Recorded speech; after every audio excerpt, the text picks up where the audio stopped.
140 करोड़ देशवासियों का एक ही संकल्प होना चाहिए, चीप हो या शीप, हमें भारत में ही बनाने होंगे।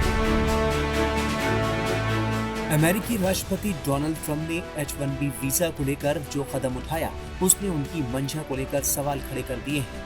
ट्रंप ने H-1B वीजा पर बड़ा फैसला लेते हुए आवेदकों के लिए सालाना फीस को 10 गुना से भी ज्यादा बढ़ा दिया है। अब तक इस वर्किंग वीजा के लिए 1 से 8 लाख तक की फीस लगती थी, जिसे अब 88 लाख से भी ज्यादा कर दिया गया है।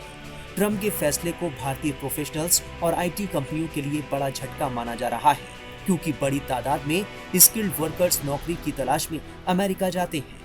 अमेरिका की ओर से लिए जा रहे इन नीतिगत फैसलों के बीच प्रधानमंत्री मोदी का बड़ा बयान सामने आया है। पीएम मोदी ने गुजरात के भावनगर में एक कार्यक्रम के दौरान दो टूक कहा कि भारत का असली दुश्मन दूसरे देशों पर निर्भरता है।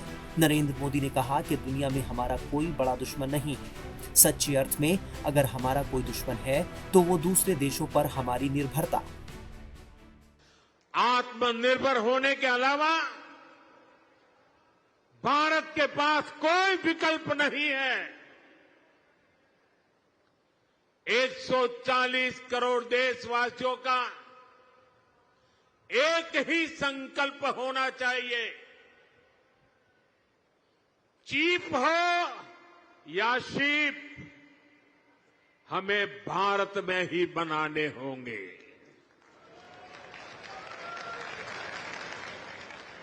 इसी सोच के साथ आज भारत का मैरीटाइम सेक्टर भी नेक्स्ट जनरेशन रिफॉर्म्स करने जा रहा है। आज से देश के हर मेजर पोर्ट को भांति भांति के डॉक्यूमेंट से, अलग अलग प्रोसेसेस से मुक्ति मिलेगी।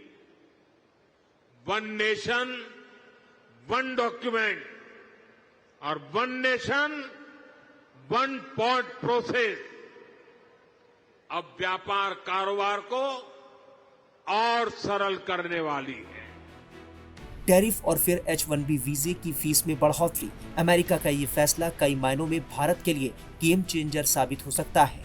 एक्सपर्ट इशारा कर रहे हैं कि ट्रंप के फैसले से अमेरिका में स्किल्ड वर्कर्स की कमी हो सकती है और बड़ी IT कंपनियां अमेरिका से बाहर डेरा जमा सकती हैं।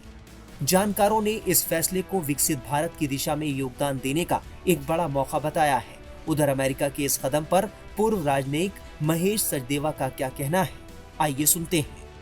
Dollar annual fee for H-1B visa कैसे देखते हैं इसको, क्या इम्पैक्ट होगा, आपको क्या लगता है?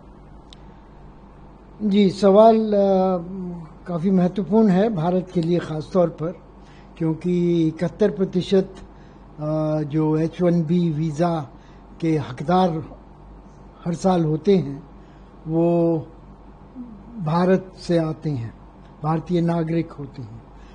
और ख़ास तौर पर भारत की IT कंपनीज जो कि अमेरिका के साथ करीब $200 बिलियन का बिजनेस साल में करती हैं, वो इस की लाभार्थी हैं।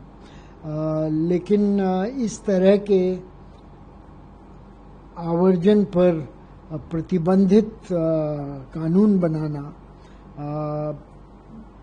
एक तरह से इन गतिविधियों को अंकुश देगा, लेकिन इसके बदले में इसका प्रतिकार और कई तरीके से हो सकता है। जैसे आउटसोर्सिंग भारत से की जा सकती है उसी काम की, और जैसे और देशों के नागरिकों को या अमेरिका के अपने नागरिकों को भारतीय कंपनियां अमेरिका में नौकरी दे सकती हैं। लेकिन सवाल ये भी उठता है कि अमेरिका की खुद की IT इंडस्ट्री जो है उसके ऊपर इसका कैसा असर होगा।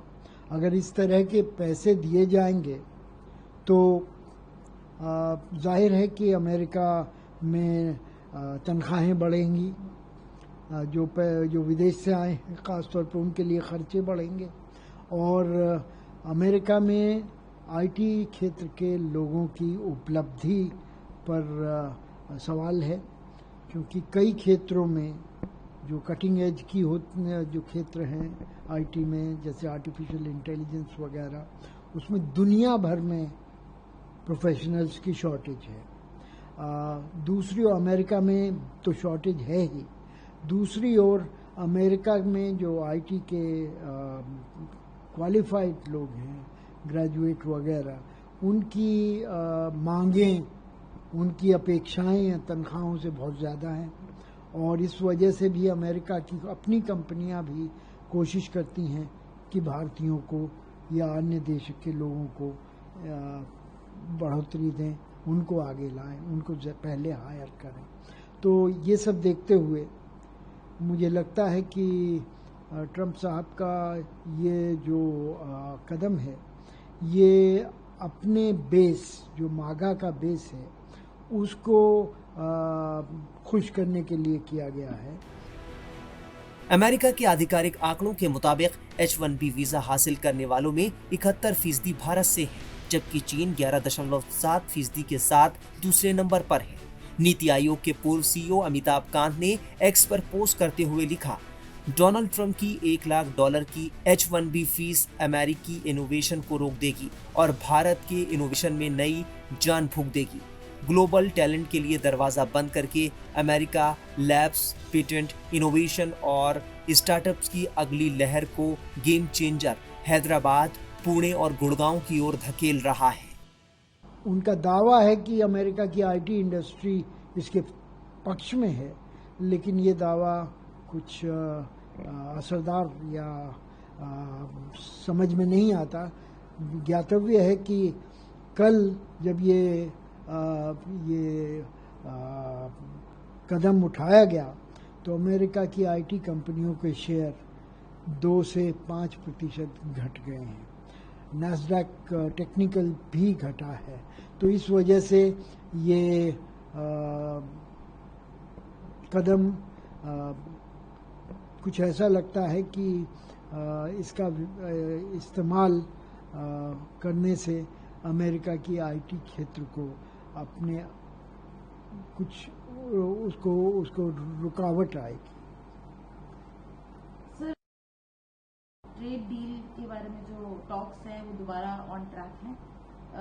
पीयूष गोयल की लेड टीम यूएस जाने वाली है नेक्स्ट वीक। उन्होंने ये भी कहा कि ट्रेड डील टॉक्स बहुत ही पॉजिटिव और आगे आने समय में सही दिख रही हैं, और ये भी कहा जा रहा है कि दोनों साइड से अर्ली आउटकम्स आएंगे। किस तरीके से MEA के इस बयान को देखते हैं, और इसके बाद अगर ट्रेड डील अगर आपको लगता है कि अच्छी जाती है, तो क्या जो हुआ है इंडिया यूएस के बीच में अभी फिलहाल में, चाहे वो टैरिफ की बात करें, तो उसमें क्या आपको लगता है कि ईज मिलेगी?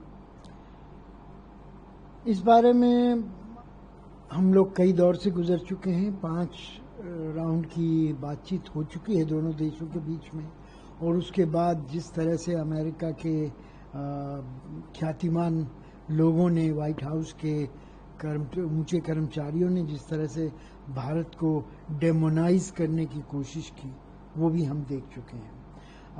ट्रंप साहब ने खुद ही अपना रुख बदला है। अब वो भारत के साथ समझौता चाहते हैं। भारत ने इस दौरान एक आदरपूर्वक शांति बनाए रखी, और इन अपशब्दों का उसने कोई अनुसरण नहीं किया और न ही इनका जवाब दिया। तो ये सब देखते हुए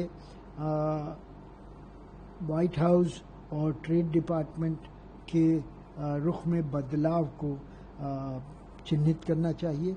और पिछले हफ्ते एक प्री टॉक्स के लिए अमेरिकी assistant trade secretary, trade representative Bharat आए थे, और उनके जाने के बाद ये आशा बंधी है कि 6ठे राउंड की बात हो सकेगी, और ये एक अपने में अच्छी पहल है।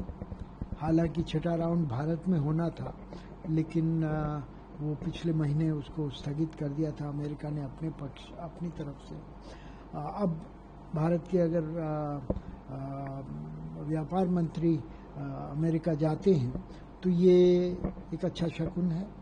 और हमें देखना होगा कि इसके पीछे अमेरिका के रुख में कुछ लचीलापन और बदलाव है, और भारत के प्रति जो उसने एक कठोर कदम 2 सतहों पर उठाए हैं, 25% रिटेलिएटरी टैरिफ और 25% सेकेंडरी टैरिफ रूस से तेल खरीदने के आरोप में, तो ये सब लगता है कि इनके ऊपर कुछ लगाम लगेगी और अमेरिका ये एक पक्षीय और निराधार कदमों से पीछे की तरफ हटेगा। अमेरिका में H1B वीजा आवेदकों पर $1 लाख की सालाना फीस लगाने से कंपनियों की नई मांग कम हो सकती है और आने वाले महीनों में जॉब और बिजनेस को दूसरे देशों में शिफ्ट करने में तेजी आ सकती है।